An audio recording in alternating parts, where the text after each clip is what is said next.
How's it going, everyone? Today we got a story time of a Karen who freaks out on the airplane. This Karen literally gets so mad that the plane isn't going anywhere that she tries to take over the cockpit and fly the plane herself. Obviously, that's super illegal, and the Karen gets the karma she deserves. Super satisfying story that I know you guys will enjoy, so sit back, relax, subscribe to the channel if you're new, leave a like on the video to claim your free nothing, and let's just jump right into it, boys. And girls and everyone else, I guess. Sorry, I forgot. I just say boys with no gender attached to it. Anyways, right. So we're going to call the subscriber who submitted today's story Brett. Anyways, so Brett is in the airport, and he's in the airport alone, actually. Brett's around 18, 19 years old. Around that time, this is probably one of the first times he's allowed to fly by himself. But he's meeting his mom out in some, I don't know, let's just say Florida for vacation. I think his parents got out there a little bit earlier. I think Brett wanted to stay home with, like, see a friend or something. And, this was kind of an opportunity for him to learn how to fly by himself. I kind of recently started flying by myself, and the first time was a little nerve-wracking. But afterwards, I literally just, like, I don't care. I'm like, I can manage myself, man. I'm a functioning individual. Anyways, right, so let's just jump right to the Karen. So there's a lot of Karens in the airport. Airport Karens are extremely common.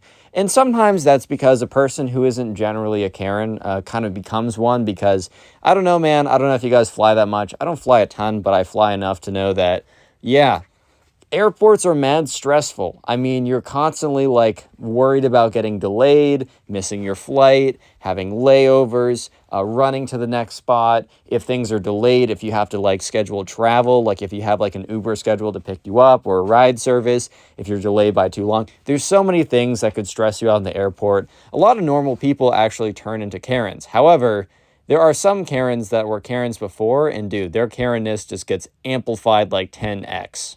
But anyways, right, sure enough, the Karen, at the airport, Brett could already tell who she was right off the bat. What I mean by this is Brett was sitting in kind of like the lobby area once you check in through security, and you're just, the gates, I should say. There's a bunch of seats if you haven't been in an airport. There's a bunch of, like, seats in this place where you wait to board the airplane. And Brett, and where that's just called, like, the gates, like the hangar gates or whatever. So Brett's just chilling in there. A lot of other people are just kind of waiting. And there's an announcement that comes up on the screen, or there's an announcement on the screen saying delayed. Basically, on the screens tells you what, like, okay, which flight is this, where's it going, and when is it being picked up, right? So what happens is airport management has to, like, manage all the flights coming in and out. And for that reason, sometimes flights can be delayed. I mean, one airplane that is expected to pick you up on your flight could take a lot longer. Like, there could be some kind of delay, and then, of course, the delay is a chain reaction. So anyway, sure enough, the flight got delayed like 30 minutes. I've seen flights get delayed for hours. I've seen flights get, completely canceled and scheduled for a later date. I've seen a lot worse. In fact, I have my own kind of, like, horror story, but I'll save that for another video. If this video gets 2,000 likes, I'll tell it as a little special feature thing on the channel. Anyways, though, so once on the screen it says 30 minutes delayed, someone behind the front desk announces to everyone that there's a 30-minute delay. Yeah, so anyways, right after the person makes an announcement that the flight is delayed by 30 minutes, this Karen goes absolutely ballistic. She can't imagine that, any inconvenience could ever happen to her. I will say I'm a little bit, like, sympathetic to being upset because, the truth is it is actually very frustrating in the airport. There are so many times where I'm just like, are you serious right now? And especially if you have to connect to another flight, I can totally understand there being a lot of pressure, the high stress environment, sure. But the Karen does a complete Karen move. So she gets up. Like, as soon as the person makes the announcement, the Karen gets up out of her seat. And she's, like, very obviously very upset. She has, like, both of her hands balled up in fists to show that she is actually angry. And she's mad, right? And because obviously it's the minimum wage worker behind the desk relaying the announcement. It's her fault that the plane is delayed. She must have called up the pilot and been like, hey, let's inconvenience all these people and delay the flight. Okay, guys, obviously not.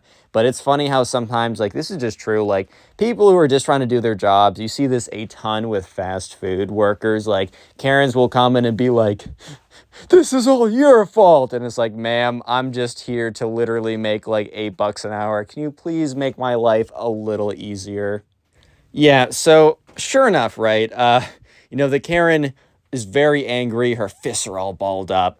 And so she runs up. Okay, she doesn't run up. She power waddles up to give the more accurate description. She power waddles up to the front desk. And she's like, this is outrageous. I will not stand for this. And I think any airport worker has been trained how to deal with Karens because they probably have to deal with it. They probably get specialized anti-Karen training before they go on the job. And especially by the time they're on the job, they probably have dealt with every Karen under the sun. So they already know how to handle this situation. So sure enough, they're like the person behind the front desk is like, sorry, ma'am, like it's out of our control. It's going to be 30 minutes delayed. Like I'm sorry. And the Karen's like, but I need to catch I have transportation scheduled and this, can you make the plane go 30 minutes faster in the air? Which I don't know what the Karen was expecting. I don't know how you expect the pilot to be like, oh yeah, sorry, we were going slow just for fun. We'll speed it up for you. It's not like that. It's like, what, bro? You want them to turn on the hypersonic jets? You want them to find a wormhole in space and jump time? What are you talking about right now? Yeah, so this Karen is she's just the worst, bro. She is she's not great. So sure enough, right, the Karen keeps arguing with the person behind the front desk. And the person behind the front desk is kind of like, look, there's nothing we can do, ma'am. And the Karen's like, fine, but just so you know, you're ruining my vacation. I've always found this funny when people yell at people in the airport. I get it. It's super frustrating. And literally every single time I go to the airport, I swear I see someone yelling at someone working there. They're always like, I've been to other airports. This only happens with your airline. It's like, yeah, your airline. Dude, you realize this is a multi-billion-dollar company, held by a bunch of investment funds that are retirement funds or whatever. It's not this one low wage, minimum wage worker. Don't put it on them, bro. You should make their day as good as possible, because I know for a fact this job sucks. Even if the job's interesting, just dealing with Karens every day must suck. So yeah, sure enough, Brett feels real bad. He's not going to make a stink about it. He just feels bad because the Karen is putting all the blame on the front desk worker. It's always so annoying to see Karens do this. So sure enough, the Karen is about to get a surprise when, once again, Brett looks up and he sees delayed 1 hour. 15 minutes later, it gets changed from 30 minutes to 1 hour. So you hear everyone in the room groan, and that's fine, right? People can be upset at the situation. It's different from being upset at an individual who has no control. There's pretty clearly a difference between being upset at an individual who has no control over anything and being upset at a situation, or maybe being upset at a big company for messing up. Fair. Okay. So the Karen, once she hears this, gets up out of her seat and goes, I don't know how to show this without face cam, but you know that you're tripping bro meme, and the kid's kind of she's doing that in front of everyone, and everyone else is groaning and mad, but the Karen's just 10x more dramatic. And sure enough, yeah, sure, the Karen has a place to be, but so does everyone else. And do you see everyone else going back up to the front desk? So sure enough, the Karen goes back up to the front desk. And she's like, you understand that I'm supposed to see my grandson in Florida and you're ruining my vacation. Once again, bro, you really think this employee has any control over the aerodynamics of the airplane? You think she can just go over there, I don't know, conjure up a new equation that breaks us out of the Einstein laws of physics to somehow make it go faster? I don't know. Are you going to find a new fuel source that's even more efficient and allows jets to be propelled faster? Or are you going to make a teleportation device? What do you expect from this girl, right? What? Yeah, so sure enough, the Karen just keeps on going off, and, the front desk worker's being pretty chill. She's like, I'm sorry, I wish, your flight was here too. All I can do is keep you guys updated. So she was trying to deflect the blame because the blame was very clearly not supposed to be on her in the first place. I think she was trying to because she knew that she couldn't change the fact that the Karen was going to be big mad. No one's going to be able to change that. That fact is literally set in stone and there's nothing you can do about it. However, one thing you can change is the direction that the anger from the Karen is going. So instead of having the Karen rage faced at you, which is pretty just uncomfortable, right? Maybe you can have the rage very generally dispersed at the situation in general. But nope, the Karen is like, I know you did this. I know, like, all this kind of like rattling off about how, like, she did this. You're like, you did whatever, right? And I mean, obviously she didn't. So it's pretty like weird or whatever. And like, it's just super cringy and uncomfortable for Brett listening in, because it's just like, I don't know about you, but I always cringe when people like are so like mean to fast food workers, or just like minimum wage workers, or just like people who have no control. Like, no control over what's going on. It's like, you're part of a massive billion-dollar corporation with hundreds of thousands of employees. You really think this one individual is pulling the strings on this, making your life difficult? Like, come on, bro, relax. Yeah, so this Karen is basically just like, just trashing on this chick. It's so unfortunate because, like, she has no control over this. Eventually, though, the Karen sits down. Brett does not like the Karen, bro, which is totally understandable. I don't think anyone else there liked the Karen, because the thing is, like, the truth is, while everyone else, like, shared the same sort of base frustration that the Karen shared or had, none of them, like, they were all, like, respectable enough to not, like, lash out on some random person who didn't deserve it. And I'd say most of them, if not all of them, recognized that this was lashing out on some random person who didn't deserve it. So, yeah, eventually the flight comes, and you, like, Brett heard the Karen be like, finally, like, you guys finally did it, like, and she literally makes a comment as they're walking in, because if you don't know, if you've never been on a plane before, when the plane docks, it takes a second. I think you have military, disabled, those people gone first, and then first class, then other seating assignments, however your carrier does it. Anyways, though, you have to scan your ticket, and you go through, the person scans your ticket, and then you're allowed on the plane. So when the Karen, because like Brett was right behind the Karen, just because how the way the line formed. The Karen, like, as her ticket's being scanned, she's like, I hope you think of my grandson when you realize how late this plane is. Like, dude, what is this girl supposed to do? For real? She's actually acting like this girl has control over air traffic control or something, bro. Like, seriously, what are you doing right now? Yeah, so sure enough, Brett scans in, tries to be, like, extra polite. I don't know how you can be extra polite, but he tries to be extra polite, man. And, yeah, so he gets on the plane. And you might be thinking, okay, the Karen, pretty bad so far.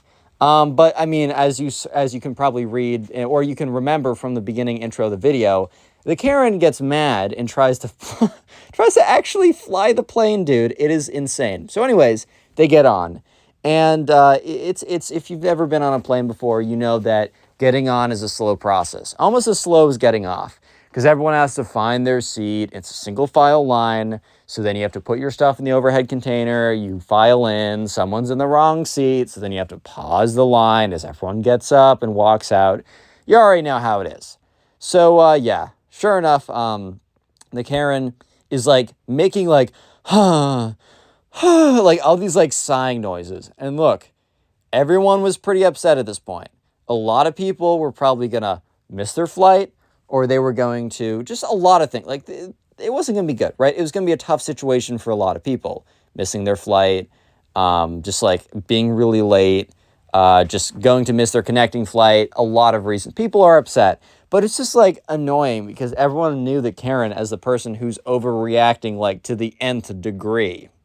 But yeah, anyways, right, the Karen, sure enough, eventually finds her seat and sits down. It's just kind of luck, or I guess lack of luck, that Brett happens to be sitting, behind her.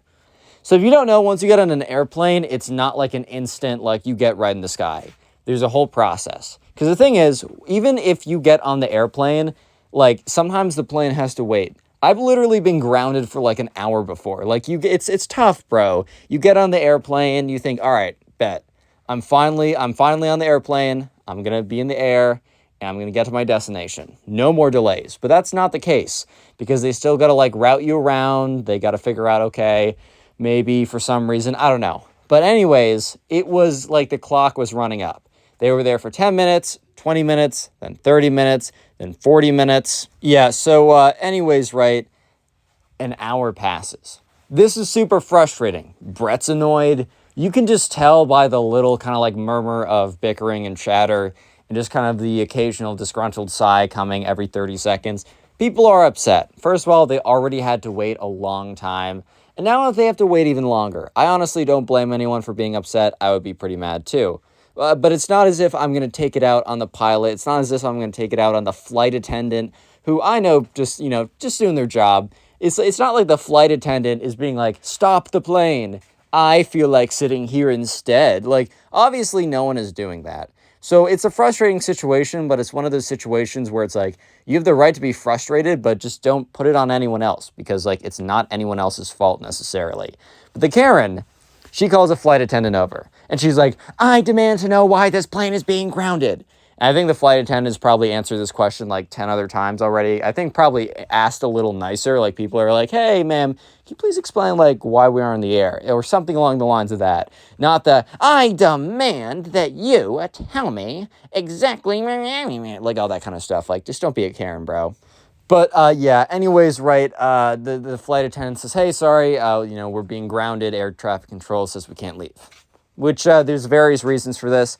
I don't necessarily know these reasons that well. I'm not an air traffic control guy, so I don't know, dude. I can't really explain it to that well. You know what I mean. But sure enough, right, the Karen is not having it. She's like, no, no, no. Like, this is unacceptable. This is unacceptable. Do you know what you're doing to my grandson? Once again, the Karen is blaming it on an individual. This is just a bad habit in general, and it just really comes across as really just cringy and just like not a good thing to do, is blaming situations that are because of very large units, like very large conglomerates with a lot of moving parts, blaming the actions of that or the consequences of whatever that conglomerate has come to, right, on an individual. Like, that's super cringe, bro. It's so obviously not the individual's fault.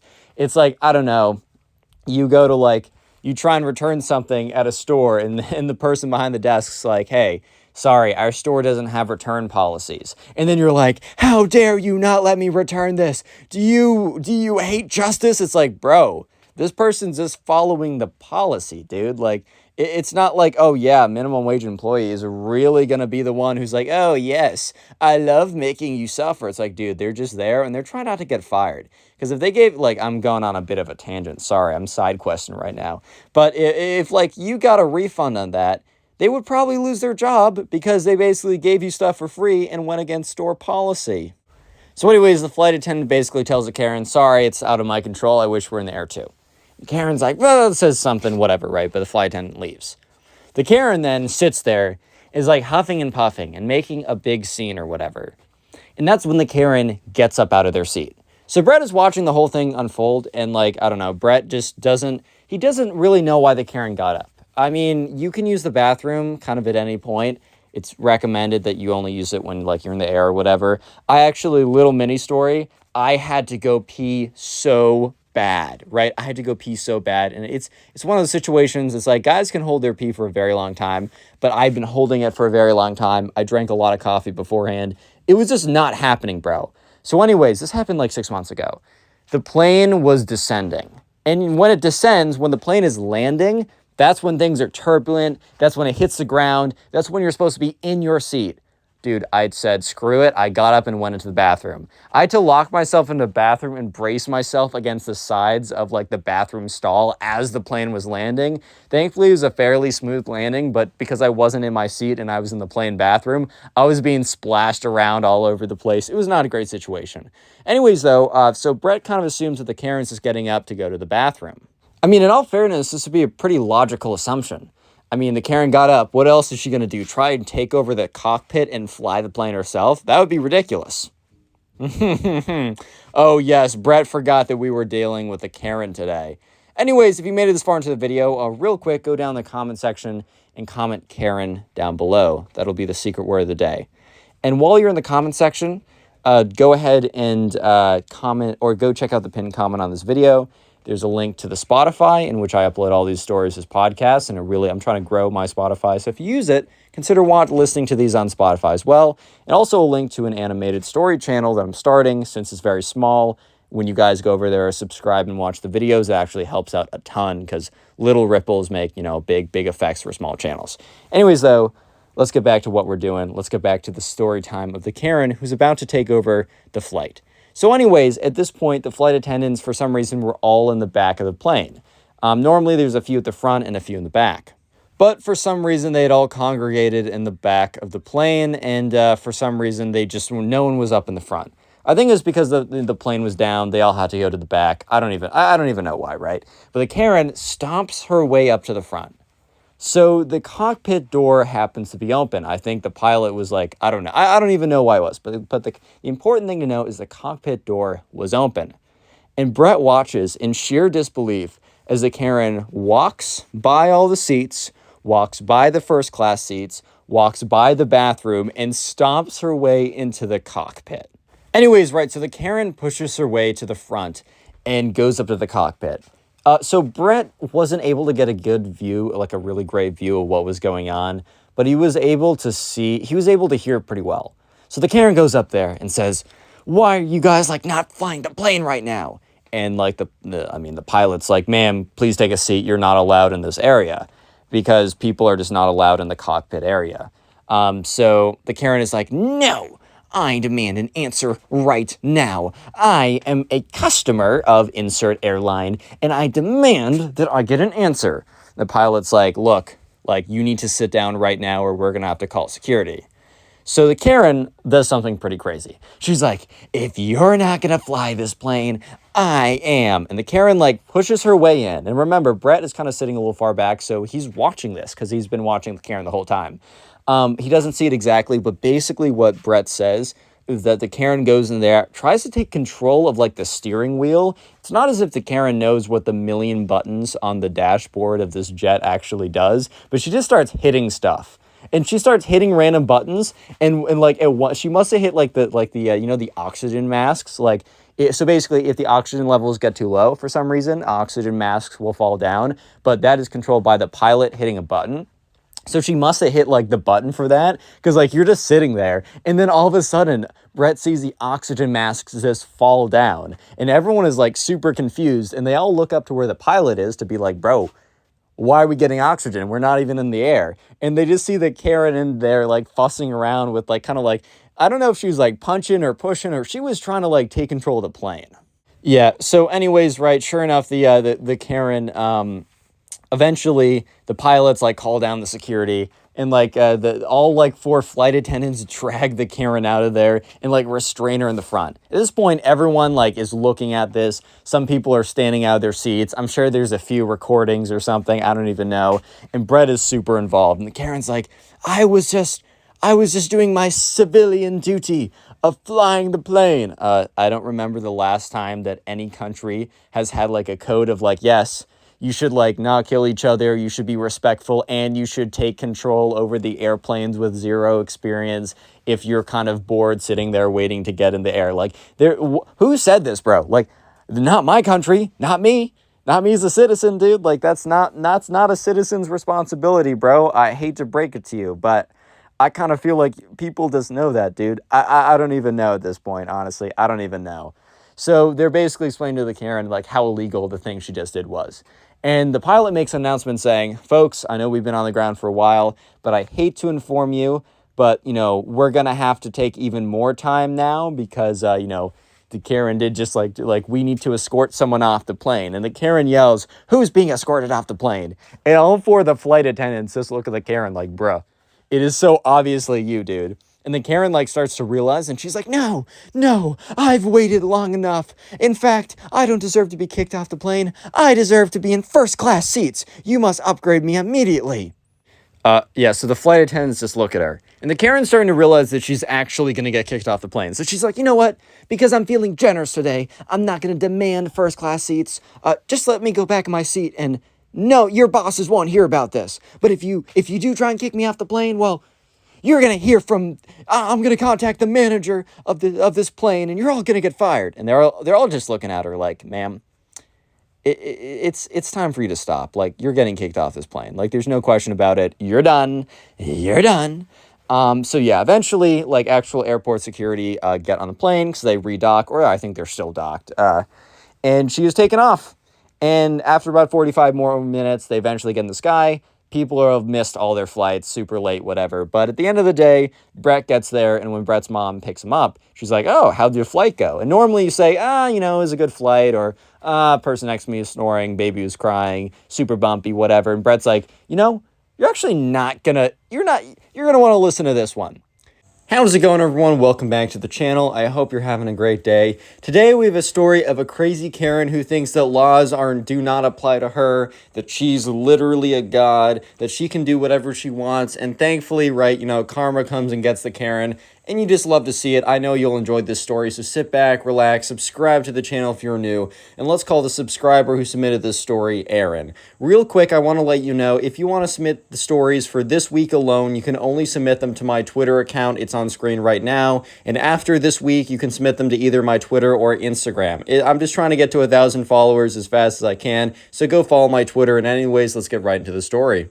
So Aaron works at an amusement park over the summer. It's close to Six Flags. It's not exactly Six Flags, though. It's like a smaller amusement park, and it's like family run or something. So it's not a big chain name, but if you have to think of it, think of Six Flags if you've been to that before. So there's a bunch of rides, there's like food, there's like attractions, there's a bunch of random stuff, and Aaron happens to be working at one of the ride booths, right? So Aaron doesn't even work in tickets. Aaron doesn't even work in like anything really money related. This will be important later on. So Aaron is like managing like one of the rides, and it's right next to another ride which happens to be closed for maintenance, repairs, stuff like that. This happens sometimes that like some of the rides will be down just because they need maintenance, and unfortunately there's not much you can do.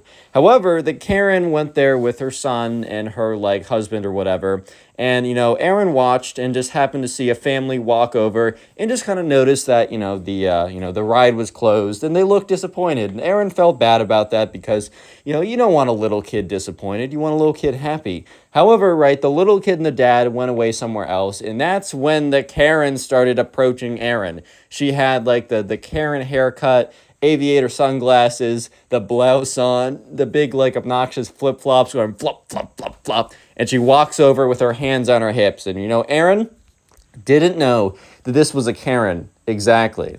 However, the truth is she pretty much did know that this was a Karen just by the way that the Karen kind of held herself, just by the way that the Karen was approaching her. Just kind of like, sometimes you can just tell by like the vibe of someone exactly like who they're going to be. And Aaron knew right away that this indeed was going to be a Karen. So Aaron was like, hey ma'am, like, how can I help you? Like, what's wrong? And the Karen is like, our favorite ride. We come to this amusement park every summer, and we come for one ride alone. And she points at that ride. And Aaron is like, ma'am, like, I'm so sorry. Like, I really am. Because, like, Aaron did genuinely feel bad. She saw a little kid get turned away, and she felt bad about that. So she's like, yeah, I am genuinely sorry about that. That sucks, ma'am. Like, there's a lot of other rides here, right? There's a lot of other rides. I can get you like a priority pass. I can give it out to a few people every single day. Similar to Disneyland, how there's like employees can give like 1 or 2 priority passes to people randomly if they think it's a good idea. And so Aaron's like, yeah, if you want a priority pass in a line or something, I can do that for you since I really do feel bad. Normally, like I would have thought that the Karen would have been thankful for this because Aaron, instead of just saying, sucks to be you, bro, and say like, go to a different ride or something, Aaron is, or the employee, Aaron, is, offering to give her a little bit of a pass, but the Karen was not hearing it. She was like, I want you have control. You're an employee here. I want you to man this ride, open it up, and let us go on. And dude, like the ride was legitimately under construction. Like it wouldn't function even if Aaron wanted to. So Aaron tried to explain to the Karen, hey ma'am, I'm sorry to break it to you, but like even if I wanted to, I physically could not do it. Like it is shut down. The ride is under construction. I don't know how else to explain it, but I just literally can't right now. Like, I can't help you out. Trust me, I wish I could. I feel bad. Like, I don't know what else to say. And the Karen is like, no, no, no. No, no, no. I don't think you understand. Aaron's like, I don't understand what? And she's like, ha. So, this is my vacation with my hubby, my husband, and my little boy, my son. We are going to get exactly what we want, and we're going to get it now. And Aaron was starting to like be a little less favorable to, the Karen, starting to realize that Karen's actually not as good of a person as she first thought. She was really holding out, trying to give like the Karen a boost on another ride, maybe a coupon or something, just to make the kid feel better. She doesn't really care if like, a grown woman isn't able to be on the fun roller coaster ride she wanted to, but she felt bad for the kid. But at this point, it was getting annoying. And Aaron's like, ma'am, I don't know how you don't understand what I'm trying to say, but I'll say it again and maybe more clearly. No one at this amusement park, including myself, can turn on that ride that you want to go to. It is under construction. It is physically impossible for me not to do this. And the Karen goes up to Aaron and says, I know you're just being lazy. I know that if you really wanted to, if you really dug deep down, that you could get that ride going for me and my little boy, but you're just too lazy and selfish. And the Karen storms off. And Aaron at this point is like, wow, like that woman was rude. She wasn't just rude, but she was dense, bro. She was thick in the skull because it's very clear that the thing's under construction. I mean, it was like, there's like a crane. It was torn to pieces. It wasn't like flattened, right? It still had the structure of the old ride. But come on now, like that's pretty goofy. You can't lie to me on that. You just simply can't lie to me on that. So Aaron was pretty convinced that, that would be the end of like her saga with the Karen and that the Karen would not arrive again. But she was a little worried. The thing is also, Aaron would change shifts. She would be like, okay, from 8 a.m. to 12, you're working this ride. From, 12:15 to 2, you're working the food stand or whatever. She would have like different shifts that her manager would tell her what to do. So at 11, Aaron was instructed to go work at the burger place. They had kind of like a burger fast food place at this amusement park, or call it roller coaster ride, whatever, right? And so she went behind. So she was the cash register here. She wasn't making the food. She was behind the cash register. And about an hour into her shift, she sees the same family walking in. So it's the Karen, the husband, and the kid. So the three of them walk up. And, Aaron and the Karen lock eyes. They make eye contact. And the Karen literally she squints. She squints like maliciously. Like she is angry, she's upset, and she wants you to know. But yeah, so sure enough, right, Aaron's like, oh God, like here's the woman again. She's definitely going to do some nonsense, right? Like 100%, bro. Like, okay. So Aaron puts on a smile, as you have to do when you work these things. She's like, hello, ma'am. Welcome to, I don't know, Burger and Stuff. Wasn't the actual name, but welcome to Burger and Stuff. What can I get you guys? And, the husband actually, stands up and says, hey, how's it going? I'd like 3 burgers. Can you have one of them without lettuce, pickle, or tomato? That's probably the one for the kid. And also 3 sides of fries and 3 shakes, 2 chocolate, 1 vanilla. Aaron is like, okay, I got you with that. So she puts in the order, and the other 2 leave. So the father and the son go to get a table as the Karen instructs them to do so. And the Karen walks up, and she's like, so. And Aaron is just bracing herself. She's like, oh, God, like, what is the Karen going to do now? Like, the Karen's definitely going to do something stupid. Like, definitely she's going to do something annoying. But what exactly is the annoying and stupid thing she's going to do? Like, I really don't know. And sure enough, the Karen's like, so. You know how earlier you denied giving us that access to the ride we really wanted? Aaron's like, just to set the record straight, I didn't deny you access. I denied everyone access because I can't do anything about it. The ride is closed. And the Karen's like, okay, whatever the little details that you want to make up are. What's important is that I'm giving you an opportunity. Since I'm so generous, I'm giving you an opportunity to basically right your wrong. Because currently there's a wrong in the universe, and it's coming from you. And I'm a believer in karma, and it's going to bite you in the butt twice as hard if you don't fix it right now. And I'm going to give you an opportunity to fix the wrong that you put out into the universe. And Aaron's like, okay. And she's like, so. If you want to maybe, I don't know, give us this meal for free, I will forget all about your evil doings. And, Aaron's like, ma'am, already placed in the order, right? The system knows that you guys ordered that. The system is not going to let me, it's going to ask for a card.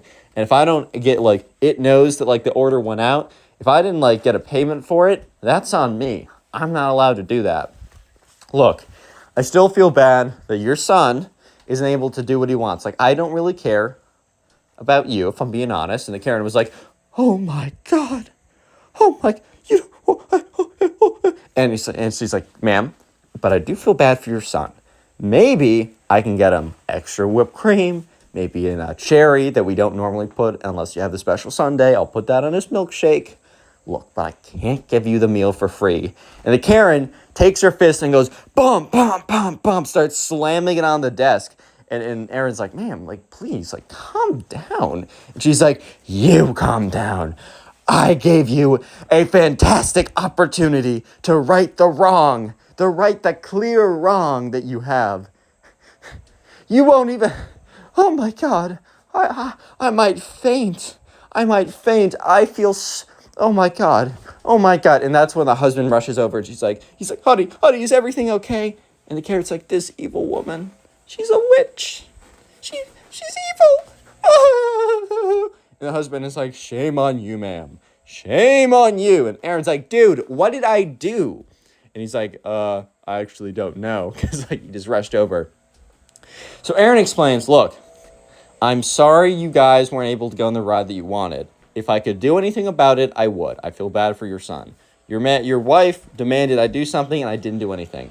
She came over here and said that, you know, she wanted the meal for free because she wasn't able to go on the ride she wanted. And I told her that I just can't do anything about that. And that, I'll be fired if I do that. The husband's like, oh, okay. The husband was a bit more reasonable, a little bit. He's like, you know what, honey? Let's just go back to our table. And he kind of looks at Aaron and he's kind of like, sorry. Because he knows, like, okay, my wife's a little crazy sometimes, bro. But life happens, bro. That happens. So sure enough, Aaron is like, okay, this has to be the end of the Karen saga, right? Real quick, comment Karen if you made it this far into the video, if you're watching this on YouTube. I'm going to try and heart as many comments as possible. And also, please let me know what you're doing while watching these videos, because the best way to support these videos is just by sitting down and watching a bunch of them. But let me know if you're, watching these to help you go to sleep, if you're playing a video game in the background, or drawing something, or writing something up, or anything like that. I am genuinely curious to know what you're doing while watching or listening to these videos. Real quick, just so you know, these videos are all on Spotify, at least as of like a week ago. Since then, all the videos will be on Spotify for your listening convenience. And also, in most cases, they go up a couple hours earlier on Spotify. So make sure to follow on Spotify. It's the first link in the description. And please rate 5 stars if you do enjoy what you're listening to. It really does help out the channel. And also, you can submit stories to my Twitter or Instagram. They are both Connor Pugs. They're both in the description. But just for this week alone, since I'm trying to really focus on Twitter for a second, I'm only accepting requests on my Twitter account. After that, it'll be Twitter and Instagram. Anyways, let's just get back into it. Use code ConnorPugs for 10% off anything at Gamer Subs. Helps you out, helps me out, and you get a really good product. Let's just jump right back into it. So Aaron is convinced, okay, this is it for like the Karen, like this is it for Karen moments, right? I'm totally fine. Like she's going to leave today. And while my experience with the Karen hasn't been great so far, like it's not going to be, it can't be much worse. Like it simply cannot be much worse, right? That's impossible. But anyways, right, Aaron was unfortunately very wrong in this assessment because the Karen was not done Karening. So anyways, right, Aaron is once again put back outside. And I don't know if she's manning a ride, but for some reason, she happens to be outside overseeing something. And, more or less what happens, right, is she's standing outside and she sees the family. And the husband and son go away, maybe go to the bathroom or something. And the Karen is just waiting around. And there's like another Karen. That's the thing. There's a second Karen. Guys, this is not good. 2 Karens in one room, the whole universe has a chance of ripping in half. This is really bad. So anyways, the 2 Karens are looking at each other. And one goes, humph. And the other one's like, did you just humph at me? I can humph at you. And she's like, hello, ma'am. Like, what do you think that you're doing talking back to me? And the Karen, the original, I'm going to say Karen 1, Karen 2. Karen 1 is OG Karen, the one that Aaron's been dealing with. Karen 2 is the new one. So Karen 1's like, oh, good heavens, are you accusing me of something? And Karen 2's like, yeah, I'm accusing you of something. I'm accusing you of being a big butt jerk. And Karen 1's like, oh my, you're disrespecting my honor. You're disrespecting my family. And she goes, puh. Spits on Karen 1, spits on Karen 2. Karen 2's like, oh, Oh my God, look, this woman is hurting me. She spat on me. And Karen 1's like, that's what you get. That's what you get. And that's when Karen 2's like, spits back again. And that's when Karen 1, she's done with it. And Karen 1 goes a little bit too crazy. She grabs, this is kind of nuts, right? And a lot of people are watching this right now. She grabs like a folding okay, I don't know how to say this with a straight face. She grabs a folding chair and smacks Karen 2 over the head with it, and Karen 2 falls over, collapsed. And then at this point, Aaron's like, oh my God, is this WWE, bro? What? So Karen 1 is like, yeah, that's what you get. Because you can already tell that Karen 1, is kind of regretting the fact that she escalated it to the point that she knocked out Karen 2 with a folding chair. Like, bro, that's assault, dude. You're going to jail briefly. I hate to say it. Actually, I don't hate to say it. I relish in the fact that I can say it. But sure enough, right, people around them start surrounding them. And Karen 1's like, it was self-defense. Aaron pulls out her phone, calls 911, just very quietly in the corner. He's like, hey, I have 2 women fighting. One of them, hit the other with a chair and knocked them out. I need you to come. So sure enough, within 5 minutes, the police officers do arrive. And the Karen is like, this was self-defense. This was self-defense. And, they have, medics come over. Karen 2 is okay. She's not, dead or anything. It's fine, right? But sure enough, right, Karen 1's like, no, I was doing this in self-defense. I can do anything in self-defense. And so police officers come over and they're like, all right, ma'am, we got to hear what's happening over here. And Karen 1 was like, so I was minding my own business, and this other Karen took out a massive baton and started beating me with it. Bop, bop, bop, bop. So I got a folding chair, and in my one last effort at self-defense, I threw it at her, hoping and praying that she would stop beating me with the baton. And it happened to hit her just perfectly that she knocked out, and I was saved. I could have lost my life there. And, Aaron is like, I hate this woman. I'm stepping up and setting the record straight, right? She steps up, and Aaron's like, officers, that's not what happened. And the Karen's like, she's been out for me since day one. Don't listen to her. And Aaron says, hey, can I have anyone who is watching this debacle come over and back me up? And 10 people walk near Aaron. And Aaron turns around and says, hey, if I say anything that didn't happen, call me out. But otherwise, agree with what I'm saying if I'm telling the truth. Aaron goes on to say, so, this woman and this other woman, a.k.a. Karen 2, got in a bit of not a fighting match, but they got into a match of words. And that's when Karen 2 spat on Karen 1, and Karen 1 took a folding chair and beat Karen 2 over the head with it and knocked her out. A total escalation, unnecessary, and assault. And Karen 1 is like, I can do anything. I can do anything I want. As a Karen, and she literally referred to herself as a Karen. She said, I can do literally anything I want. Okay, officers, arrest me. Do it. I dare you. The officers look at each other and they're like, okay. She's like, no, that's not what I meant. That's not what I meant. No. You can't arrest me. The laws don't apply to me. And Aaron's like, what does that mean, ma'am? She's like, the laws don't apply to me, obviously. You guys know that, points the officers, and they're like, the laws apply to everyone, ma'am. And she's like, yeah, everyone but me, right? And they're like, ma'am, I'm sorry, no, that's just not how it's going. She's like, no.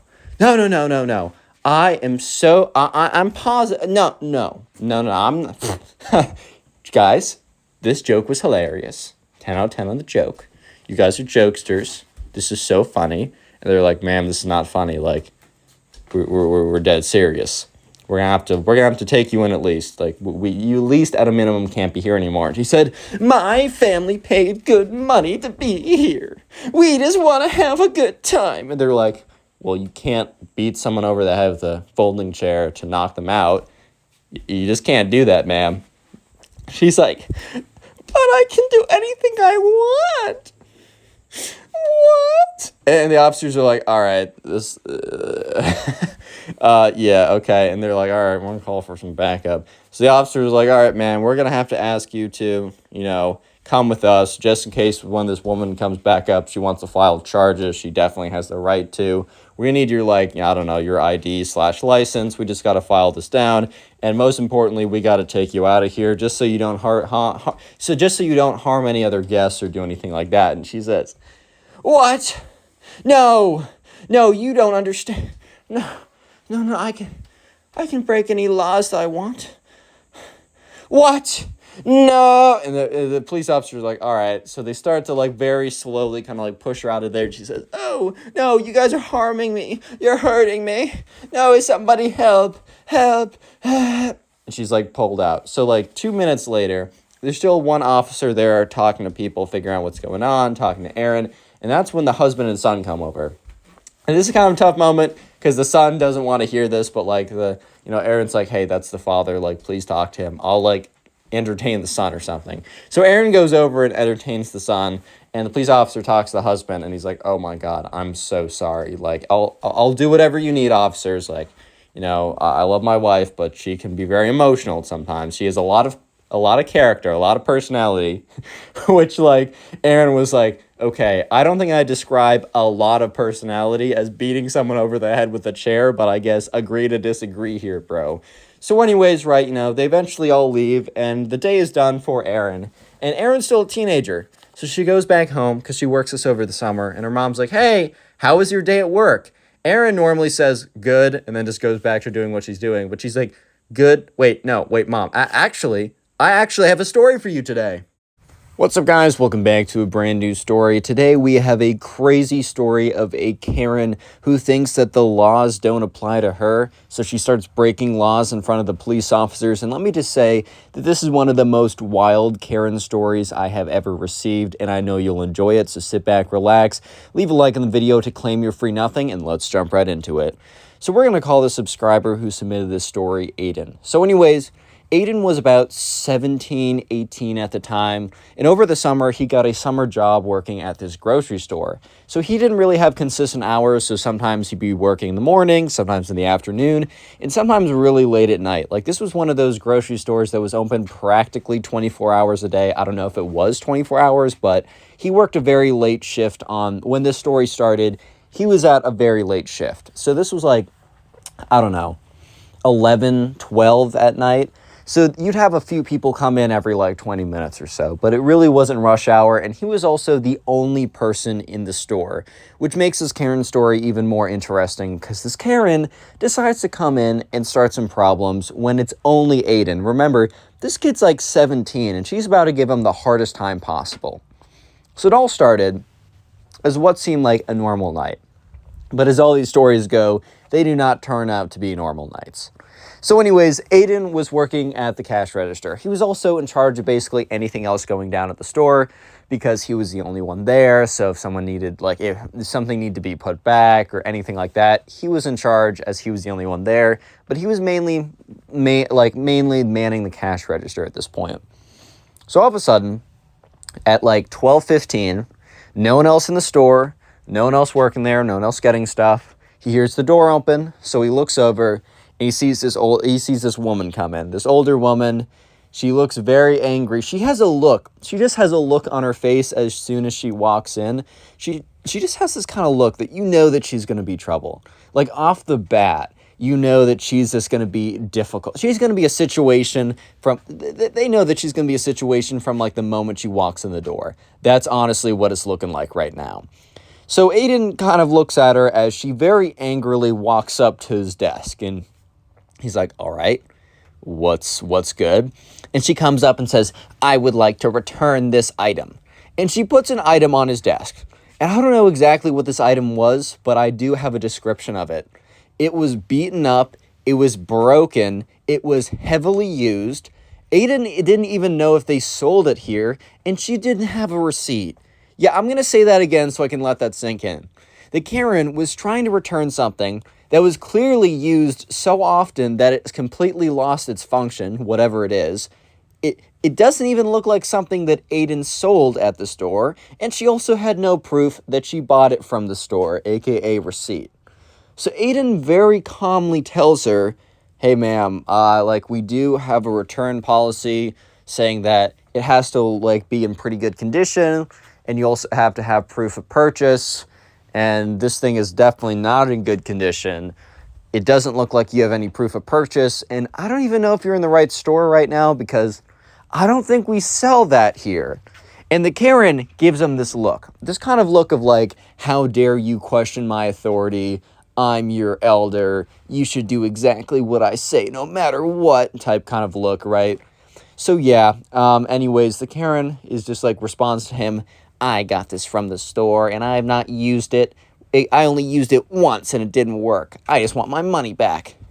And Aiden's like, could you tell me like a description of this item? Because I'm telling you guys, it was so worn out and so used that Aiden couldn't even figure out what this was supposed to be. Like, he didn't even know what to type into the computer to look up to try and figure out what it was, because it was so mangled and messed up and beaten up that he couldn't even tell you what it was supposed to be. Like he couldn't even get a good educated guess on it. That's how messed up it was. That's low-key one of the reasons why Aiden wasn't able to tell me what it was, because he genuinely couldn't even figure it out himself. This is when the Karen starts to get really mad. She's like, you know, your business is scamming a local citizen by not giving the money, not giving a refund where the refund was clearly stated that you could get one. And Aiden says, yeah, I mean, we do have a refund policy, but it's also pretty clearly stated that you need a receipt to get the refund. And she's like, you know, I just don't have it with me. And Aiden's like, oh, well, I'm sorry, but like, if you have it, like, even if you have it at home, we're going to need you to like go back and get it. Like, I know that's a bit of a trek, but it's his policy. Like, I don't run the store. I just work here. I can't be doing stuff like that. And so, because Aiden was maybe going to be lenient if she had a receipt, and then he could at least type in the item and see if they actually had it. Because, like, Aiden was low-key trying to call her bluff because he was pretty confident that they did not sell whatever this was supposed to be. But she goes on to say, she just, like, has a mental breakdown. It's like, well, how about you just give me my money and I'll get the receipt later, which is, like, the most ridiculous thing ever. I get that she doesn't want to make the drive, but what if that, like, here's the thing. Let's say that you didn't want to make the drive. Wouldn't it just make sense for you to be like, you don't need the receipt here, just like, give me a refund, instead of saying, give me the money now, I'll drive back and get the receipt and bring it back to you. Like, that literally makes no sense, bro. So yeah, Aiden kind of puts his foot down a little bit and explains to her, look, without the receipt, I can't even begin the process of trying to give you a refund. Like, not even talking about the state of this item right here, as he kind of motions towards, like, the completely destroyed item, whatever it was. Not even to mention the state of this item. Just, like, very generally, I don't think I can even start to give you a refund for this. So the Karen, something changes in her eyes. Something evil starts to brew behind those cold, dark eyes or whatever. And she's like, so, you've chosen to disrespect me. And he's like, so you've chosen to tarnish your elders. And he's kind of like, bro, what are you saying right now? I genuinely don't know what's going on. So you have chosen. And he's like, all right, bro. Because he's like, all right, she's going on about something. I don't know what's going on right now, but it's not like I can do anything about it. And she's like, so I'm going to enact citizens' justice. Bro, not even citizens' arrest, which is the goofiest thing that you only hear Karen say. Citizens' justice. I'm pretty sure that's just called breaking the law. Oh man, I'm just going to enact my own justice. When has that ever been said and then something good follows it, bro? Like, actually give me a time and a place and I'll believe you, but until I hear it, I don't believe you, bro. So anyways, she turns and she starts walking down one of the aisles. And Aiden is so confused at this point, because he genuinely just has no idea what's going on. And sure enough, the Karen goes up to one of the aisles and says, are you going to give me a refund? Yes or no? And I mean, obviously, he's not going to give her a refund, because why would he give her a refund at this point? She's giving him no reasons to give him a refund. Actually, she's given him so many reasons not to give him, to give her a refund at this point. And he's like, no, I still need to see your receipt to start the process. And then the Karen takes a big, like, okay, so it was, I think it was like, let's just say it's a big rack of vegetable oil. It was a bunch of something, right? She takes a hand and plows through it all. It all falls on the ground, breaks open, vegetable oil is spilling all over the floor. It's going everywhere. And she turns back to Aiden and just stares him down. And Aiden is pretty shocked at the moment because he had no idea that the Karen was going to start doing actual damage, right? And she's like, do I get a refund now, little guy? And Aiden is just like, whoa, this is out of my range. This is out of my expertise at this point. This was not in the how to be a cashier training. They did not prepare me for crazy Karens in my training, bro. That's all I'm going to say, is I was not prepared for something like this.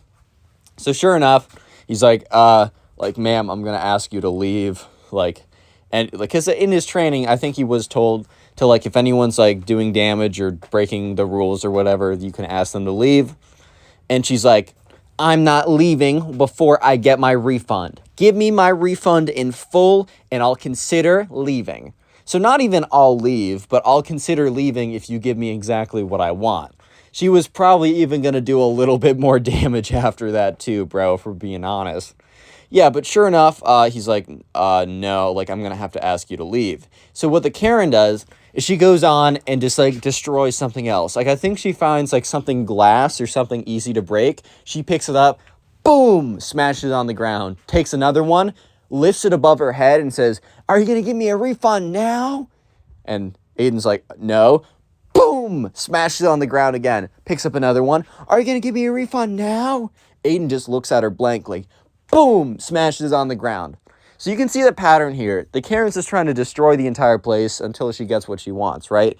So Aiden picks up the phone, dials 911, as, you know, you should at this point. Someone's breaking all your stuff, and you're 16, 17, whatever, and no one else is there. Can't call for backup, can't call your manager, can't do any of that. So yeah, calls 911 and kind of explains the situation while big smashing and crashing noises are in the background. Okay, the dispatcher says that they'll have people there in 15 minutes, so just make sure the situation doesn't escalate. Which is I don't know, it's a pretty big ask to tell some 15-year-old, hey, I know you're in some crazy situation right now, but make sure that it doesn't escalate. Oh yeah, he'll just go back to his de-escalating a Karen training. You can't train for that, man. You can't de-escalate a Karen once they go full psycho Karen mode, bro. You can't de-escalate them, bro. Anyways, though, yeah, so he's kind of just behind the cash register, watching as this Karen goes around smashing stuff, saying, are you going to give me a refund now, little guy? Boom. You're going to give me a refund now? Boom. But all of a sudden, or not all of a sudden, I guess 20 minutes later, the doors open up and two police officers walk in to see the Karen breaking stuff and to see so much stuff on the ground, spilled, broken, all of the above, right? I mean, you can't really splattered, destroyed, whatever you want to call it. Depends on the item. You can't shatter like an apple, but you can smush it, right? So whatever it is, it's all been kind of destroyed. It's all been kind of wrecked. So the police officers come in, they're like, what's going on here? The Karen sees them, turns around, sees a supply closet or like a broom closet. Okay, when I say sprint, I mean sprint super liberally. I don't mean she's like, I don't know, Usain Bolt doing like a 1 second mile. I'm saying she like power waddles. Yeah, she power waddles to the, to the broom closet, gets in there and locks it behind her, which, why did the broom closet lock from the inside? Who knows? Aiden's like, oh, you gotta be kidding me, man. You gotta be kidding me. So police officers, one of them walks over to look over at all the damage and make sure the Karen doesn't escape. The other one goes over to Aiden, sorry, I think Aaron is the name of the last guy in the last Karen story, actually, and asks him, so can you give me a recap of what happened? So Aiden goes on to say, yeah, so I was just here, she came back with an item, this woman came in with an item, the woman in the closet right now. It was pretty beaten up, and she didn't have a receipt, and she was demanding a refund, and I basically told her that, well, one, her item was so like beat up and destroyed, I couldn't even tell if it came from here or not. But also, second, if she doesn't have a receipt, I can't even start the process to giving her a refund. So without the receipt, I couldn't even give her one. So she got really mad at this and started breaking stuff, demanding a refund. And by the time you guys came, she's like broken about a third of the store's items. Like, this is pretty crazy.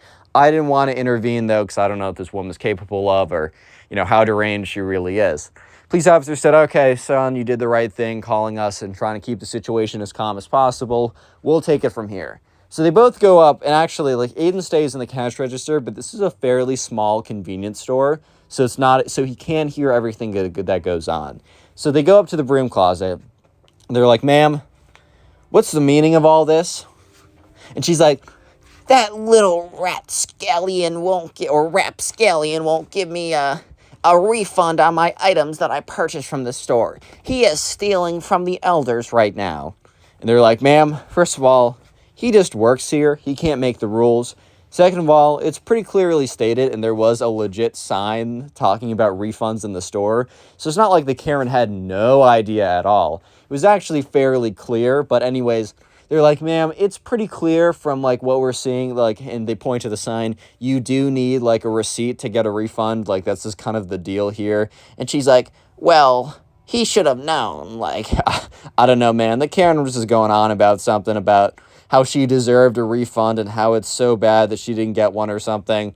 But, yeah, I don't even know. And eventually, they're like, ma'am, if you don't come here, if you don't come out right now, we're going to go in there and get you for and I don't know. They say something along the lines of that. And that's when the Karen starts maniacally / evilly laughing. It is one of the weirdest, most off-putting, responses that Aiden could have ever heard. It is the weirdest thing ever. The Karen just starts laughing hysterically, like an evil villain in a superhero movie when she's in the closet. And what she's about to say next is one of the craziest things Aiden has ever heard anyone ever say. Real quick, if you made it this far into the video, comment Karen down below. That'll be the secret word of the day. I like to see all the people who commented. I'll try and heart as many of those comments as I possibly can. Thank you guys. Anyways, also, these videos are on Spotify, or I try and put as many of them as I possibly can. Links in the description. Also, follow my new TikTok, or it's the same TikTok, I guess. I'll be posting my shorts on there as well if you want to help out. And finally, the best way to support the channel is just to binge watch the videos. So at some point, sit down and just watch a bunch of my old story videos. Or maybe right after you're done watching this one to the end, you can just keep on watching more videos. I'll have a Storytime playlist in the pinned comment. That makes it real easy for you guys to watch. And please, please, please, if you are binge watching the videos, make sure to comment down below telling me such so I can say thank you personally. Anyways, let's get back to the crazy Karen story. So anyways, a little recap. The Karen has ran into the broom supply closet, right? Because she sees the police and she knows she's about to be arrested. Aiden explains the whole situation to the police and explains it all right, this is what's going on, this is what's going down. And they're like, okay. They probably got on their walkie-talkie. We're like, we got a code 58, crazy Karen in a convenience store. I repeat, we got a code 58. I don't know if that's a real code or something, but let's just say for the sake of it, code 58 equals crazy Karen in convenience store. Typical situation they have to deal with on the daily at this point. But anyways, they go up to the Karen and they basically tell her, look, if you don't come out here and we're going to go into the supply closet. We're going to open that door if you don't open it yourself. And that's when the Karen starts laughing maniacally, which is one of the most off-putting responses you could have possibly heard. One of the most off-putting responses in general, right? So sure enough, the Karen is just laughing maniacally. And she says, you guys can't arrest me. You can't arrest me. And the police officers are just looking at her. And she says, you wouldn't dare arrest a woman. That is not very gentlemanly of you. So the Karen opens up the door and starts laughing. And the two police officers are just looking at each other. And they look back at the Karen, and then they look at each other, and then they look back at the Karen, and the Karen the Karen repeats herself and says, you guys wouldn't dare arrest a woman, so I'm gonna walk free, unless you want to be bad gentlemen. Bro was really raised in the 1700s or something, bro. I don't know what crossed her mind to think that that's actually what's gonna happen, but that is what's gonna happen, bro. I was like, all right, word. So she walks out there, and the police officers are like, ma'am, you caused all this damage to the store. We are going to have to at least take you in for questioning. She's like, what? No, You wouldn't dare not be good, gentlemen. And they just kind of look at each other. And Aiden is just so floored by this response. He's just so... He's trying to figure out what's going on. Aiden's like, is this really her response? Is this really her get out of jail free card moment? Is saying that they wouldn't dare arrest her because she's a woman and they would not disrespect their manlyhood, or I don't freaking know, bro. But yeah, they basically say, I don't know if that's how that's going to work. So they turn her around, they take out the handcuffs, and she says, you wouldn't dare do that. And they both look at each other, and then they put on the handcuffs, and she's like, no, arrest him. And they both look at each other, the two police officers looking at each other like, bro, what did she just say? And she's like, arrest that guy behind the cash register, pointing to Aiden, or like motioning to Aiden because she's got her hands behind her back. It's a little hard to point to someone when you're in handcuffs with your hands behind your back. And they're just like, why? And she's like, he's robbing me of my refund. They're like, what? He's robbing me of my refund. And they're like, ma'am, you first of all, you know what, ma'am? No. Because they were not going to explain it to her for the 100th time of how, like, no, if you want a refund, you got to get your own receipt. And no, if he's not doing it, he just works for it. And they're done explaining it to the Karen. And as the Karen is being walked out, she looks at Aiden and looks at him dead in the eyes and says to him, this isn't over.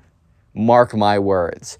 And that was like one of the most chilling responses Aiden could have ever received. And let me just say, she did not lie. This was not over.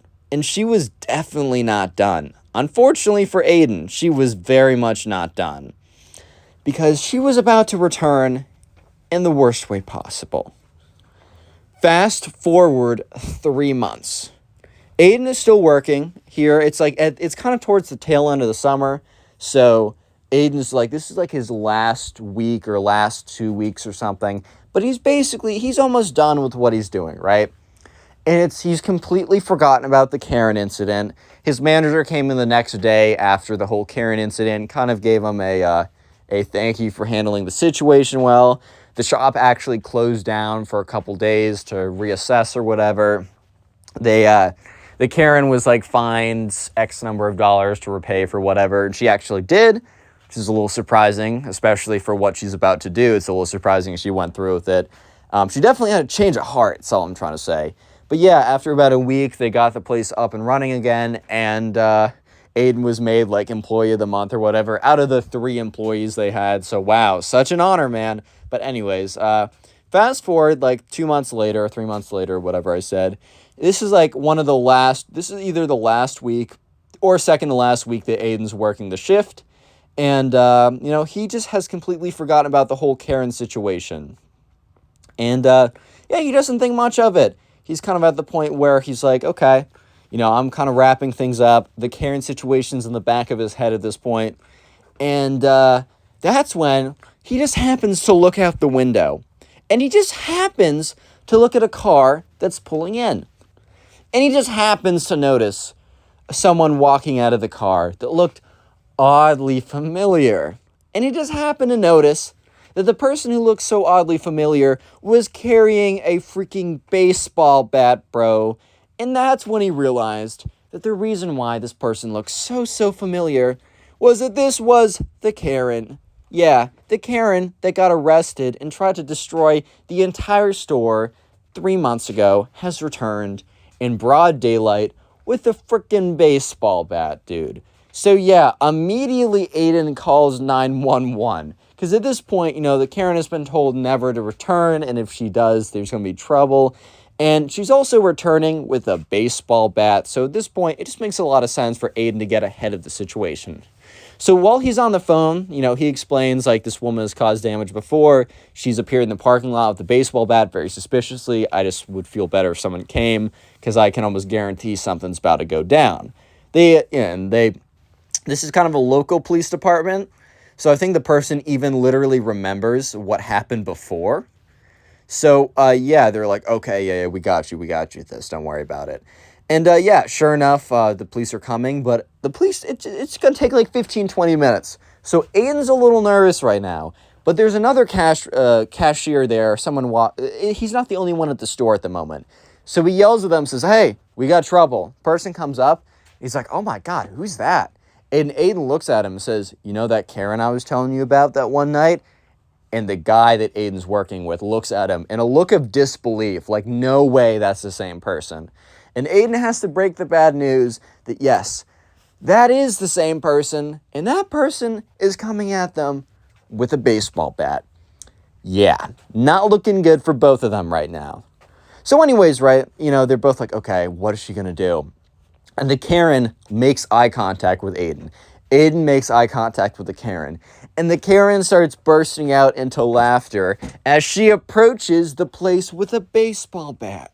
Yeah, not looking really good right now. So she starts walking towards them with a baseball bat and goes up, opens up the door window and says, not the door window, opens up the door. And Aiden is staring at her. And the other person Aiden is working with has frozen as well and is just staring at her as well. And they're just looking at her. And she's just looking at them. And she has this big grin on her face. And let me just say that they do not have the same grin on their faces. To say the least, they do not have the same look of excitement and joy that the Karen is with them. They are not equally as happy that this is the case. Yeah, so they're all just making eye contact with the crazy deranged Karen who's standing in the door with a baseball bat right now. And she's just looking at them. And she says, "You didn't think I'd be back. I told you. You should have given me that refund all that time ago. And now I'm taking my revenge." And immediately she turns to one of the windows. Boom! Hits it with the baseball bat. The window shatters.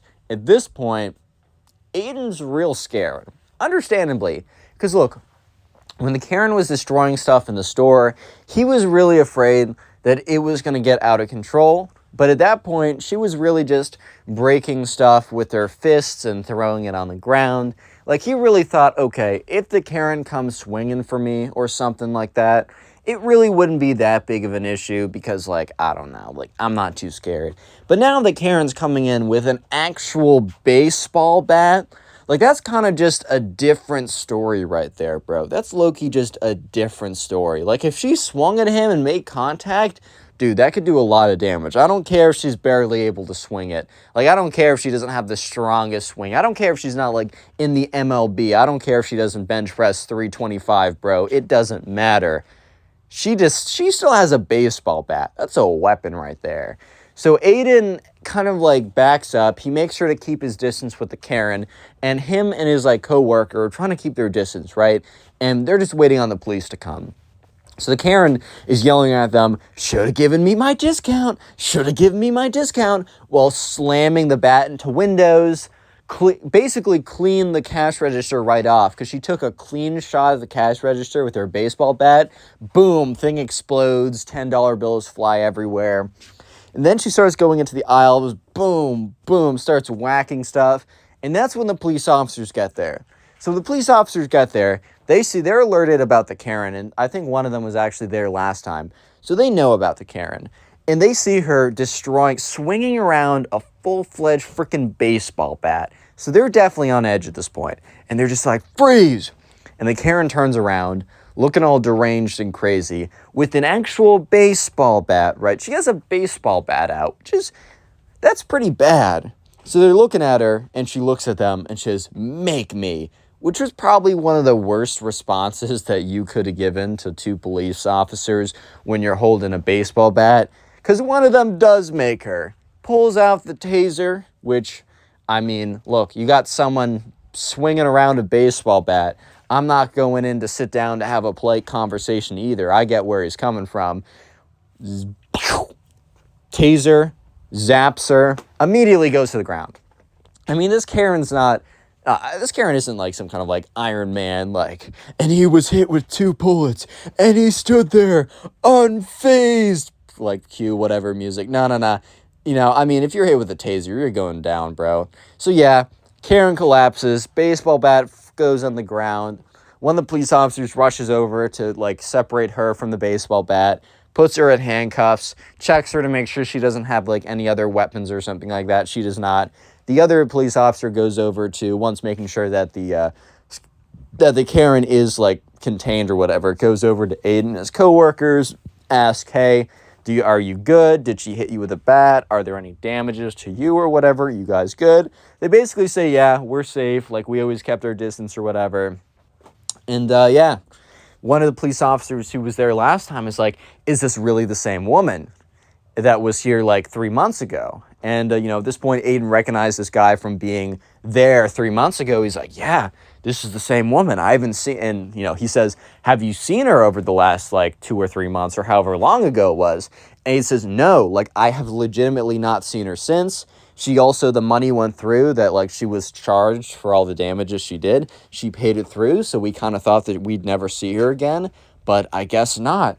So yeah, the police like take her away. Obviously this was a lot more serious. I don't know exactly what the charges were, as I wasn't told exactly. Because remember, this convenience store wasn't some big chain. It was like a mom and pop type location. So they were actually able, through insurance or whatever, somehow they got the money back. They had to close down again for a second because now there's broken glass and windows and destroyed stuff. And yeah, the Karen was now very, very much, she was in bigger trouble. I don't know exactly what. I would assume that she served some jail time for that. I doubt she got off on like the second time, because like that time she was swinging on them with a bat. Like that's some serious stuff you're doing right there. But yeah, moral of the story is, I don't know, don't be a Karen, bro. Yeah, subscribe if you're new, watch another video. Click on the video on screen right now. I know you'll enjoy it. Just click it, do it. How's it going, everyone? I hope you're having a great day. Today we have 2 stories of incredibly crazy and ridiculous Karens. I know you'll enjoy them. So sit back, relax, subscribe to the channel if you're new. Just so you know, you can watch these videos on Spotify, links in the description. And if you want to submit your own stories, go to my Instagram account. It's @ConnorPugs. Follow me on there and then submit me the story via DM. So the first subscriber we're going to call Jason. And anyways, in Jason's class, there's a kid.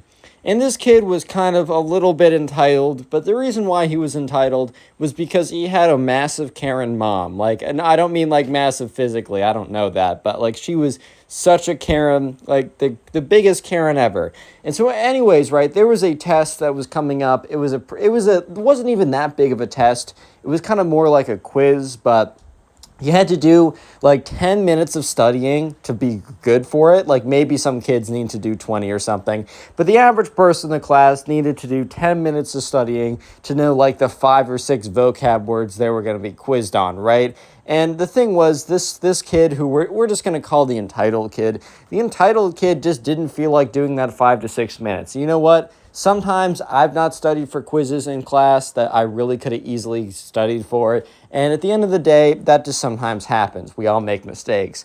However, the entitled kid decides that in class, he's just going to cheat. So anyways, Jason's sitting in class. He's waiting for the teacher to walk around and hand out kind of like the word, like the piece of paper. Basically, the way it works is he says a really fancy word, and then you have to write down the definition for it. It has to basically be the dictionary definition or close to it. You can't really guess and get away with it. So as, the teacher's going around handing out papers, Jason looks over and sees the entitled kid, kind of fumble around, with his hoodie. And he's like, okay, that's kind of weird. So the teacher goes to the front of the class and he starts reading aloud the words. And Jason is like writing down the definitions because he knows them by heart. He doesn't need to he doesn't need to cheat or anything. He doesn't have to really try. He just knows these definitions from studying. But Jason looks around and he sees the entitled kid take his sleeve and pull it down. And Jason could see that there was 5 things written very clearly on his arm in like Sharpie or whatever. So sure enough, right, the teacher says like the second word, the third word, and after the third word, Jason writes it down and he looks up and he sees the teacher staring at a student and he looks over and sure enough, the teacher is looking at Jason who's writing the stuff on his arm and walks over immediately, like grabs his sleeve before he could pull it up. And is like, Jason, like, entitled kid, he says his actual name, but he's like, entitled kid, are you cheating? And the kid's like, no. He's like, okay, you're coming with me because you can't really get yourself out of it. I mean, you literally wrote down on your arm saying like all the like you wrote down all the answers on your arm. There's no way you're getting out of this, bro. I hate to break it to you, but there's no way that you're getting out of this. So anyways, right, the teacher brings this entitled kid to the front of the office, kind of like reports him or whatever. They document the case, and it's not like the biggest deal ever. However, right, the kid gets like a yelling at, and like his mom's called, and probably the biggest thing is that the teacher has a policy, and it's kind of the school-wide policy.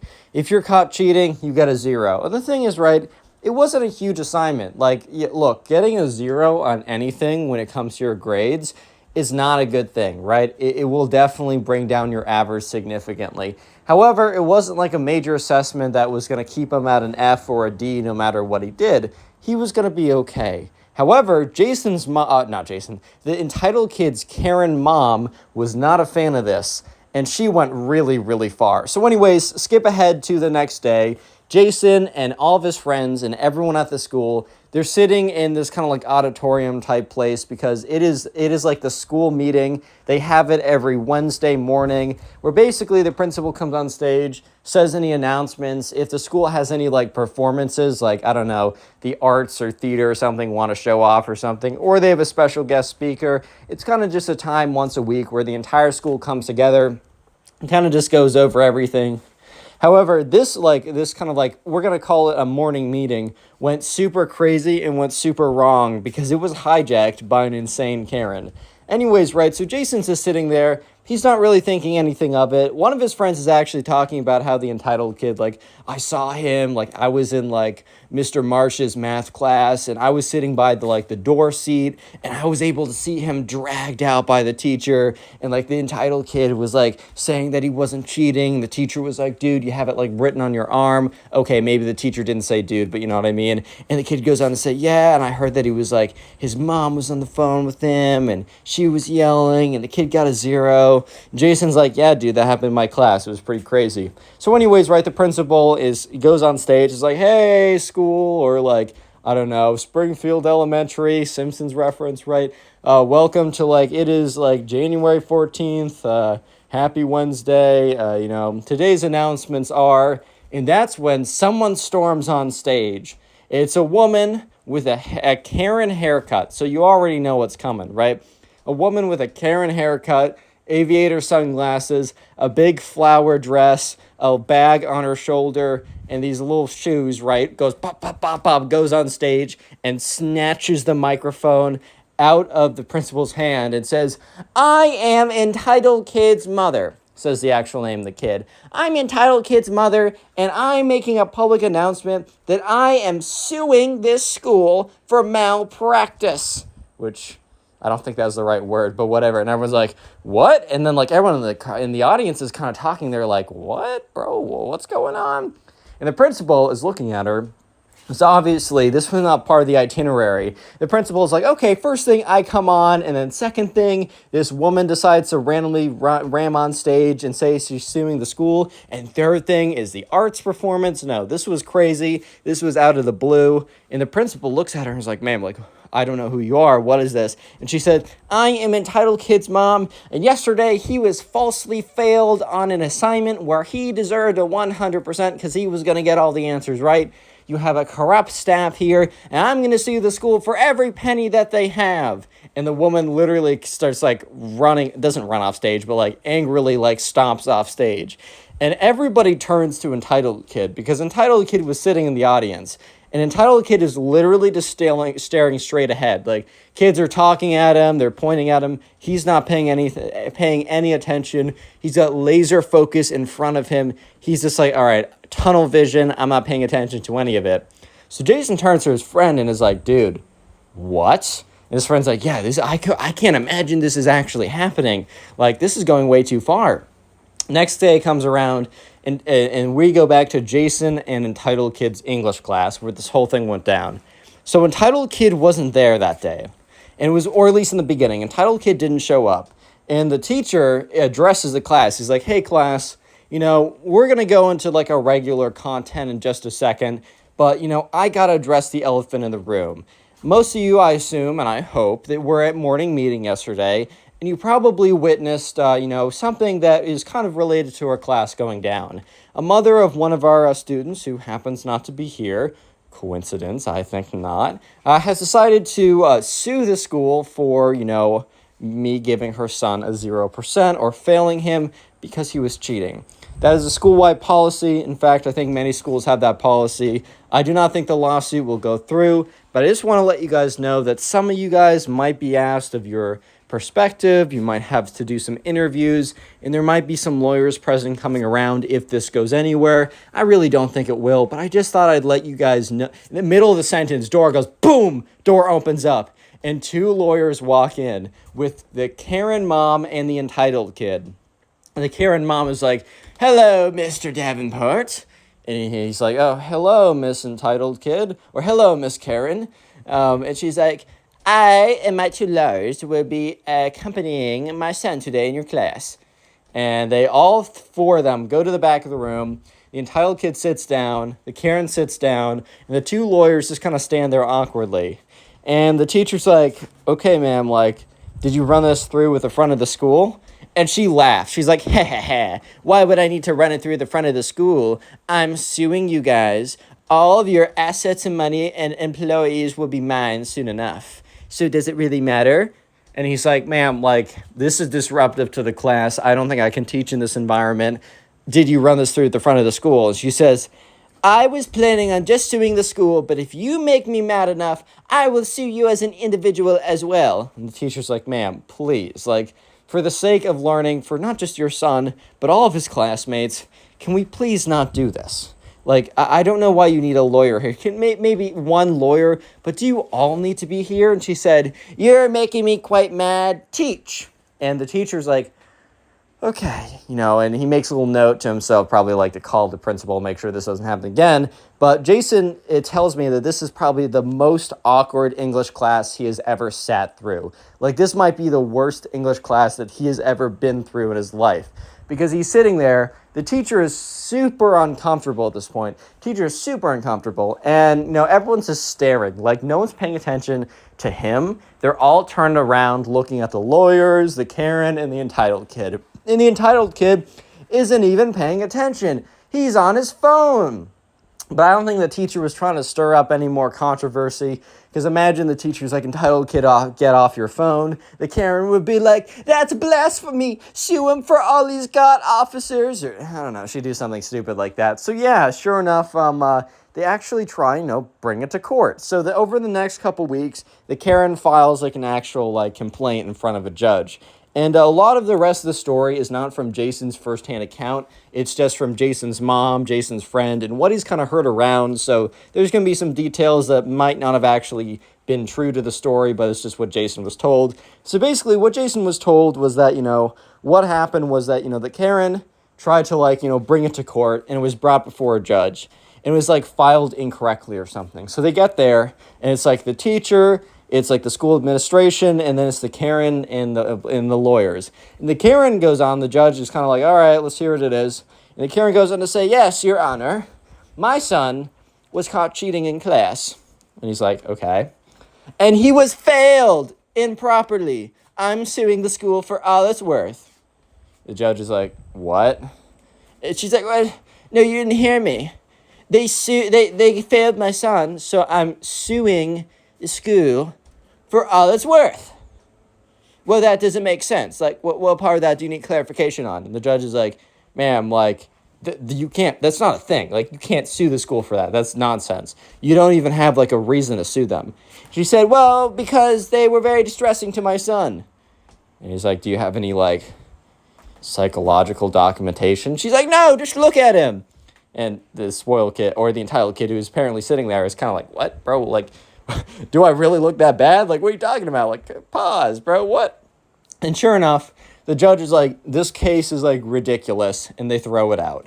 So a couple weeks later, the spoiled kid comes into class, because or the Entitled Kid, he's actually been gone for 2 weeks, because after that first time with the Karen and the lawyers, the principal basically made a deal saying, "Hey, this kid won't be checked as absent, but he can't be coming in with his lawyers and like, you, ma'am. And the Karen's like, fine, we'll focus on suing your butts. And they failed, right? So the entitled kid comes into class one day with no lawyers and no Karens, and he very awkwardly sits at the back of the class. And the teacher's like, oh, entitled kid, welcome back. You're just in time for our next vocab test. And sure enough, right, the teacher hands it out, and the entitled kid is like, well, I didn't have a chance to study for this one.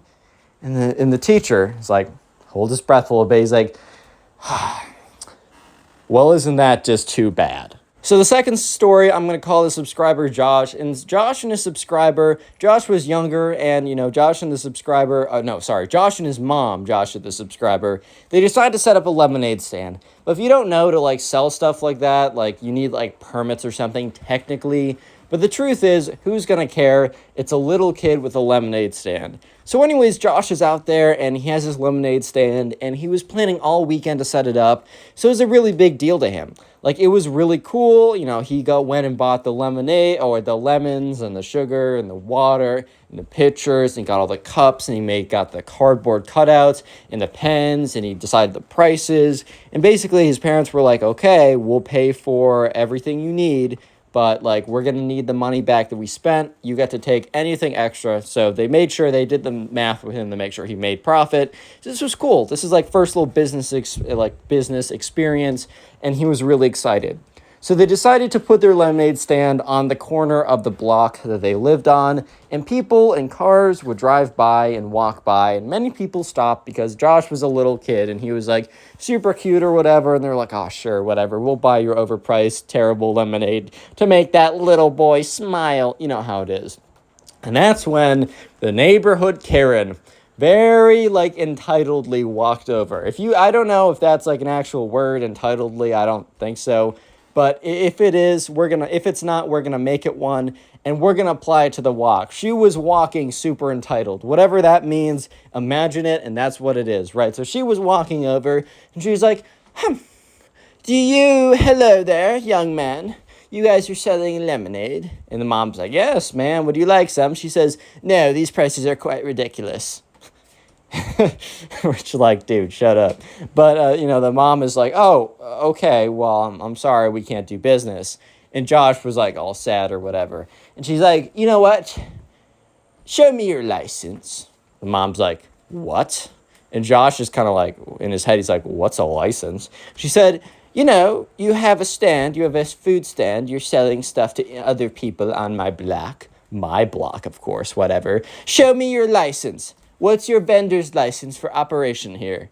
And the mom's like, ma'am, this is just a little lemonade stand I'm doing with my son. We don't have a license. She said, oh, so you don't have a license? And she pulls out her phone. And she's like, well, I'm so sorry to ruin your little fun parade, but I must keep the safety of my friends and family in the neighborhood as a top priority. And the Karen whips out her phone and calls 911. Bro, what? Real quick, comment Karen down below if you made it this far into the video. I'll try and heart a bunch of comments. If you want to know how to really support the channel, watch a bunch of videos. Like, sit down and watch a bunch of videos. And comment down below, how many videos have you watched today? Or if you want to, how many videos have you watched this week? I just like to know who's supporting the channel by watching a bunch of videos, and I just want to say thank you. Also, use code ConnorPugs on GamerSupps for 10% off. You can get really good energy drinks and also other apparel. If you use the code, it helps me, but it also helps you. And if enough of us use the code, we might be able to make our own custom cup, which is pretty cool. And also, we're on Spotify, and if you want to listen to it on the go, or you just like Spotify, please make sure to go check that out. It's in the description. Send stories to my Instagram and join the Discord server. All the fun stuff's in the description of this video, and let's get back to the story. So anyways, right at this point, the Karen has whipped out her phone, and she's calling 911. And Josh's mom is basically pleading with her, like, ma'am, please, this is my fun, like, my son and I are doing this. Trust me, we got all of our ingredients from trusted sources. Nothing's gonna hurt anyone. Like, what? Well, like, this is, like, ridiculous. This is, like, can you please just not do that? And eventually, she's on the phone with 911. She's like, hello, officers, I would like to report a disturbance. It is incredibly important. Someone is selling a food without a license, and I think it's making everyone sick. Please come to I don't know, the corner of 7-8 Pleasant Drive Avenue Street runway, whatever, right? And so the officers are like, yeah, okay, we'll be right there. Because they think that someone's selling, like, pink sauce or something. I don't know, man. And so sure enough, right, the Karen stands there. It's like, I'm going to wait here to make sure the officers destroy this stand. And Josh is starting to tear up a little bit. He's a little kid. And Josh's mom kind of, like, squeezes his hand and is like, ma'am, like, this is ridiculous. Like, what if your grandkids did this? Like, would you want someone calling the cops on them? She said, yes, absolutely. If they were being a harm to my community, then yes. And then, Josh is like, do you have any grandkids? She's like, well, no, but if I did, I'd totally want them arrested right now. And Josh's mom's like, okay, well, that figures. And she's like, look, ma'am, what is the point of this? My son just wants to learn a little business experience, right? Just a little business experience. Like, there's no reason for you to be doing this. And she said, there is plenty of reason for me to be doing this. This is ridiculous on your part. You're basically saying that you should be allowed to poison everyone and I should just die in a hole. And Josh's mom's like, what? What? When did I say that? Are you serious? And she's like, what? Well, poison everyone, die in a hole. What are you talking about? And the Karen's like, oh, here come the officers now. And so sure enough, a police car starts coming down towards them. And Josh is a little scared at this point because he's just a little kid. The police officer stops over and gets out.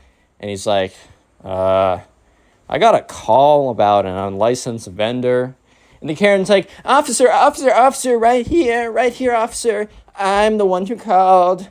The officer's like, yeah, okay, what's up? Like, where's this vendor? Is it down there? And the Karen's like, right here.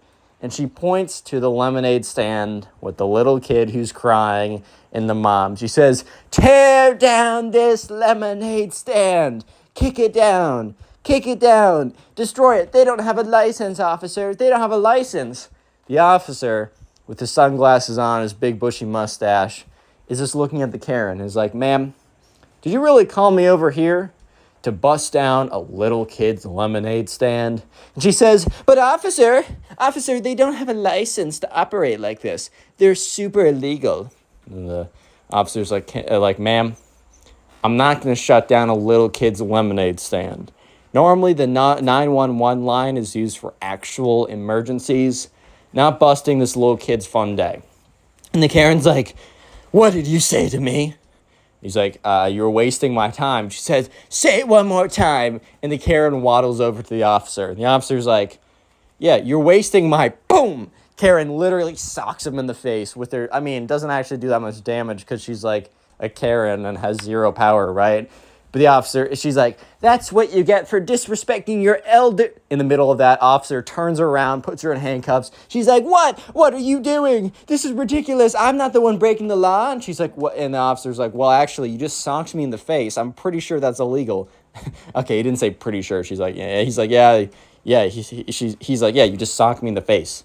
Like, you're coming with me. And she didn't get, like, life or anything, but just, like, she was taken away, right? And the Karen, the entire time she's being put into the cop car, she's like, I'll come for your stand. I'll come for you. If they're not going to break down this stand and save humanity, I'll do it myself. Which, bro, save humanity. Calm down, Superman. You're not saving anything out here. You're just bored. You're bored and mean. So anyways, the officer, when he gets in the car, closes the door with the Karen screaming, comes over and says, ma'am, little boy kind of kneels down, looks at Josh, like, I'm so sorry you guys had to deal with this woman.